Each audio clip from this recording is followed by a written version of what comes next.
immigration shouldn't be a fight. And by the way, both parties have stepped on it. I mean, in a big pile of dung when it comes to immigration. We're a country of immigrants, for God's sakes. We need to protect our borders. We need to have a process that doesn't take 10, 12, 15, 20 years for people to legally follow. When I was, I went to the Philippines when I was in the 10th grade, and it was really dangerous at the time, actually, but the State Department warned not to go. And there was a couple of terrorist attacks that happened around that time, including Christians being kidnapped and stuff. So my dad, showed, it was me and my 3 older siblings who went with him. And he showed us like the report, and we prayed about it. Like, we feel that, it's okay to go.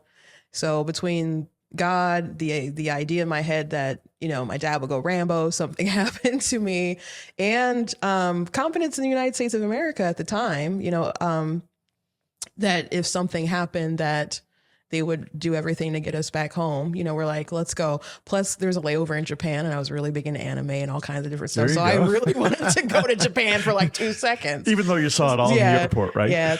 Yeah. They almost had to do something with their flight, so we would have to stay overnight, but they ended up like figuring it out. So I was pretty sad. But we realized that there was a guy who kept kind of showing up, asking questions, and knew a lot about American culture and stuff. We thought it was a little strange, but we ended up finding out that he was assigned to us by the State Department to follow us with a satellite phone in case we were kidnapped.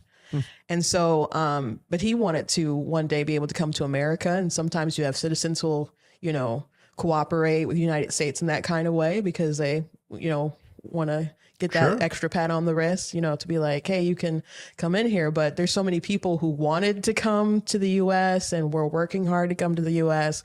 So, I mean, when I see all these people kind of flooding the border and stuff, I always kind of think about people who, as you said, have to wait a long time and wait in line and do the right thing. So, well, I don't understand. If we elect people, be it Republican or Democrat, why they can't agree on that. And by the way, it's not just agreeing on immigration. I happen to believe in each bill should be a single issue bill. Yeah. And that cuts all the bullshit. Excuse my French, bullshit